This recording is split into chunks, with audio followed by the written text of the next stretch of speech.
Everyone's mood changes. You can wake up feeling completely fine and by the afternoon feel irritated or emotionally drained. You can have a great week and then feel unexpectedly low after a stressful conversation or a long day. That kind of fluctuation is part of being human because your mood is responsive.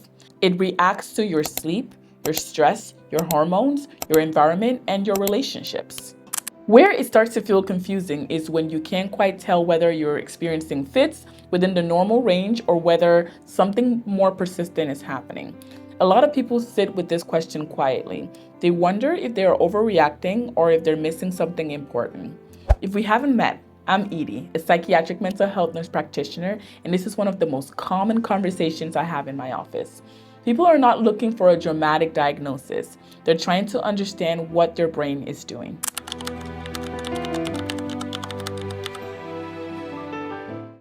Normal shifts usually make sense in context.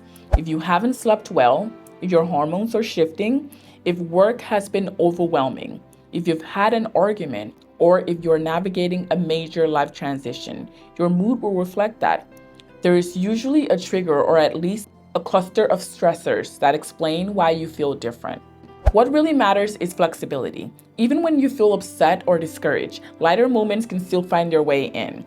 After some rest, you might notice a bit of relief. A conversation with someone you trust can shift how you see things.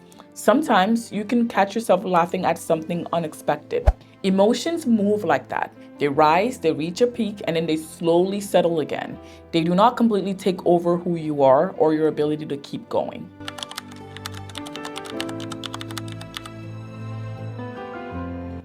A mood disorder feels different because it's more persistent. The mood shift lingers even when the original stressor improves. For example, depression is not simply feeling sad for a few days. It can feel like a sustained heaviness, a noticeable drop in interest, difficulty getting started with tasks, and a shift in how you experience things that used to feel meaningful. Bipolar disorder is not about being happy one day and sad the next. It involved distinct periods where mood and energy are elevated or irritable in a way that changes behavior, judgment, sleep, and overall functioning, followed by periods of depression. These patterns are more intense, more disruptive, and more sustained than everyday mood changes.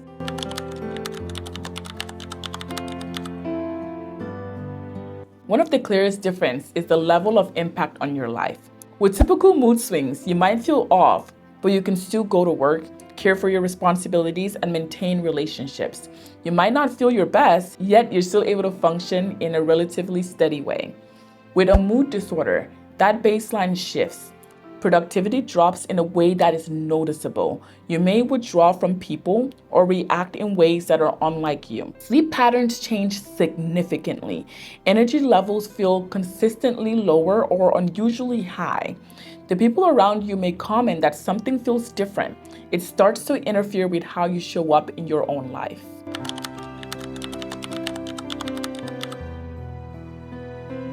Duration matters. Normal mood changes tend to resolve within hours or days once the stressor passes or your body resets, while a mood disorder involves patterns that last for weeks or longer without returning to your usual baseline. It's not that you never have a good moment, it's that your overall emotional tone feels altered for an extended period of time. If you look back over the last several weeks and notice that your mood has consistently been lower, more unstable, or persistently elevated in a way that does not match your usual self, that's when it's worth pausing and looking more closely.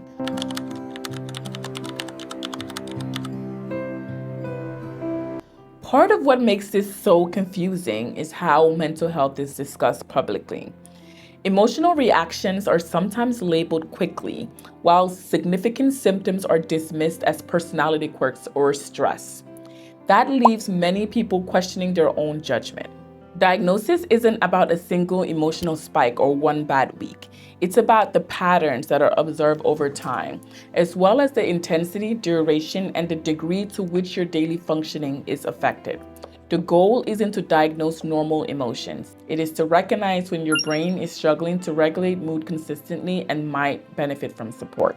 If you've been wondering whether what you're experiencing is normal stress or something more persistent, that question is valid. You don't have to wait until things feel unmanageable before having a conversation about it. Understanding the difference between mood swings and a mood disorder isn't about overanalyzing yourself. It's about recognizing patterns early and making sure your brain receives the support it needs if something deeper is going on.